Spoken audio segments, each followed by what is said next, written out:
લીધી અને તેમની પાસેથી એ જાણવાની કોશિશ કરી કે આખરે તેમની કઈ રીતે મદદ કરી શકાય। लोकल जो गांव वाले हैं उनसे समझना जरूरी है कि किसी को क्या जरूरत है। अगर किसी की भैंसें मर गई हैं तो हम लोग कोशिश करेंगे कि उस परिवार को कुछ भैंस दी जाए ताकि उसकी रोजमर्रा की जिंदगी चलती रहे।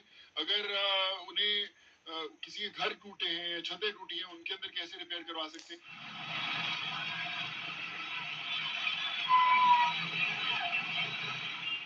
વાત ઉત્તર પ્રદેશની, જ્યાં આજે પીઈટી પરીક્ષાનો બીજો દિવસ હતો, પરંતુ શાહજહાંપુરમાં ગર્રા નદીમાં પૂર આવ્યું અને પરીક્ષા કેન્દ્રોની બહાર ભયંકર પાણી ભરાયા। કમર સુધી ભરાયેલા પાણીની વચ્ચે વિદ્યાર્થીઓ પરીક્ષા આપવા પહોંચ્યા અને જૂતા ચપ્પલ હાથમાં લીધા, કપડાને ભીના થતા બચાવતા જોવા મળ્યા। આઝમગઢથી અહીં વિદ્યાર્થીઓ પરીક્ષા આપવા માટે પહોંચ્યા હતા, જોકે આ પરીક્ષા બાદ સ્થિતિ વધુ વિકટ બની। આથી આ તમામ વિદ્યાર્થીઓને ટ્રેક્ટરની મદદથી બહાર કાઢવામાં આવ્યા।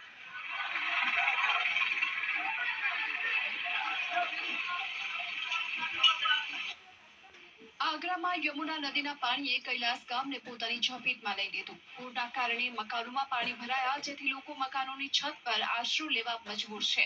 આ તરફ યમુના નદીનું પાણી સતત વધી રહ્યું છે અને હવે તો તાજમહેલની દિવાલો સુધી આ પાણી પહોંચી ગયું। તાજમહેલની સુરક્ષા માટે લગાવાયેલી ફેન્સિંગ સુધી યમુના નદીના પાણી પહોંચી ગયા।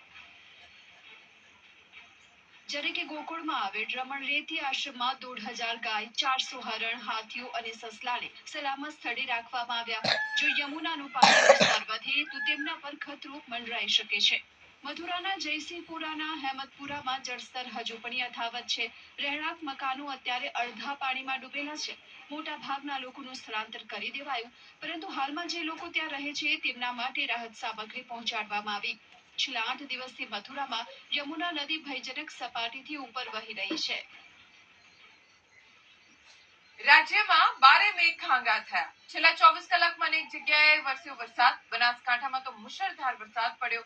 આ તરફ જળાશયોમાં નવા નીરથી નદીઓ તોફાની બની। રાજ્યમાં મેઘરાજાની ધબધબાટી, જળાશયો અને નદીમાં પૂરની ભરપૂર આવક।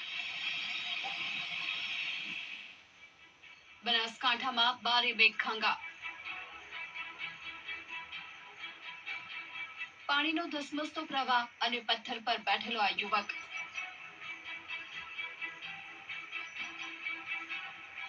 જેને બચાવવા માટે ચલાવાયું રેસ્ક્યુ ઓપરેશન। બનાસકાંઠા જિલ્લાના અમીરગઢ નજીક બનાસ નદીના ધસમસતા પાણીના પ્રવાહમાં શરૂ કરાયું રેસ્ક્યુ ઓપરેશન।